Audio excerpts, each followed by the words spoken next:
de que Donald Trump decidiu aplicar a lei Magnitsky nos ministros do Supremo Tribunal Federal. Só Moraes. Somente Alexandre de Moraes, portanto, está aqui a informação correta. A gente tem a publicação da Reuters. A Reuters, então, dando o crédito devido, traz a confirmação de que essa medida hoje é restritiva a Alexandre de Moraes. Havia uma expectativa, Uribe, de que ela fosse se estender a outros ministros do Supremo. Sim, isso estava sendo negociado, né? Os ministros que também tiveram vistos retidos por determinação do governo dos Estados Unidos. Vejam que quando a gente traz a informação de que somente Alexandre de Moraes foi alcançado pela aplicação dessa lei, ela casa com o movimento que a gente descrevia agora há pouco dos bolsonaristas, do deputado licenciado Eduardo Bolsonaro, para que não alcançassem outros ministros. Uma bomba diplomática acaba de explodir entre Brasília e Washington. Os Estados Unidos, pela primeira vez na história, aplicam a Lei Magnitsky Global contra uma alta autoridade brasileira, Alexandre de Moraes, ministro do Supremo Tribunal Federal. Mas o que é essa tal de Lei Magnitsky?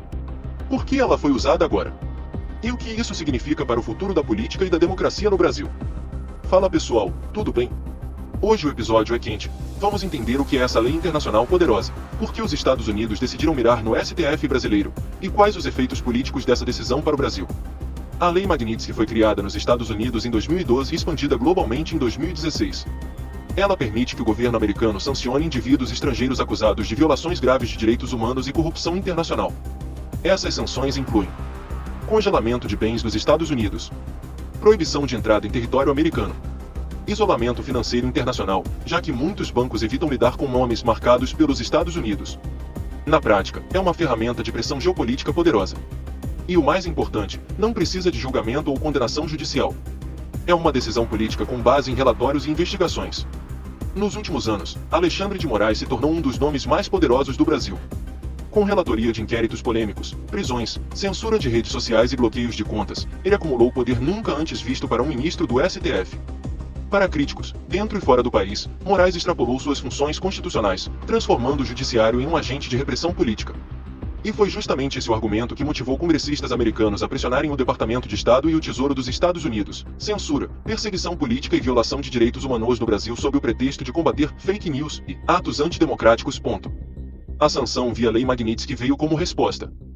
Inicialmente, a Reuters informou a agência de notícias de que Alexandre de Moraes havia sido acionado pela lei e agora nós temos no site do Tesouro norte-americano a confirmação oficial.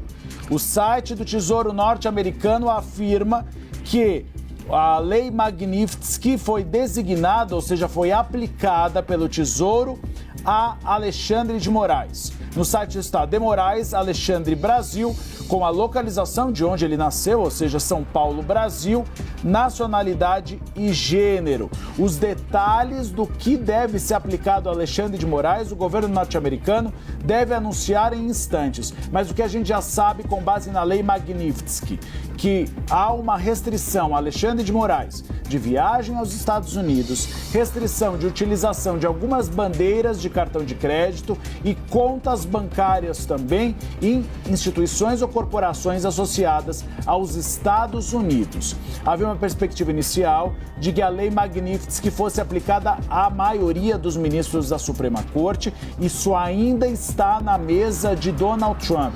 Lorival Santana, que antecipou essa informação, diz que há outras medidas na mesa de Alexandre. Mas agora sim, a confirmação no site do Tesouro norte-americano. Se a gente puder espelhar essa imagem do site do Tesouro Americano, eu mandei agora há pouco no nosso grupo aqui do Bastidores CNN, confirmando então que o ministro Alexandre de Moraes foi acionado. Tainá Falcão, CNN Brasil faz jornalismo. Jornalismo com J maiúsculo. Espaço aberto à Suprema Corte também e ao ministro Alexandre de Moraes, caso ele queira se posicionar. Mas a perspectiva é de que tenhamos nos próximos minutos uma reação forte também do Palácio do Planalto. O Palácio do Planalto e o presidente Lula têm se posicionado sempre em defesa do ministro Alexandre de Moraes e da Suprema Corte durante todo esse processo. Vamos direto ao ponto. Isso é grave. Um ministro da Suprema Corte brasileira está agora em uma lista internacional de violadores de direitos humanos. E não é qualquer lista, é a dos Estados Unidos, a maior potência do planeta. As implicações vão além da imagem. pode afetar a relação diplomática entre os dois países. Pode dificultar acordos, parcerias e investimentos. Pode pressionar outros países a tomarem atitudes semelhantes. E principalmente, abre espaço para que a imagem do judiciário brasileiro seja questionada no cenário internacional. Isso é bom ou ruim? Depende do seu ponto de vista. Para uns, é um alerta necessário contra o autoritarismo de toga. Para outros, é uma interferência estrangeira em assuntos internos do Brasil. De um lado, temos um judiciário que se considera guardião da democracia. De outro, um movimento global que começa a ver abusos e excessos travestidos de legalidade. A pergunta que fica é: quem vigia os vigilantes? E mais, quem defende o cidadão quando quem ultrapassa os limites são aqueles que deveriam protegê-lo? O caso Alexandre de Moraes e a Lei Magnitsky acendem um alerta que vai além de esquerda ou direita. É sobre liberdade, democracia e limites institucionais. Se você achou esse conteúdo importante, deixa o like, compartilha e comenta aqui embaixo. Você acha que os Estados Unidos estão certos em aplicar essa lei ao Brasil? Ou estão passando dos limites? Esse foi mais um episódio do canal Tudo é Política. Se inscreva no canal, deixe seu like. Até a próxima. Afinal, tudo é política.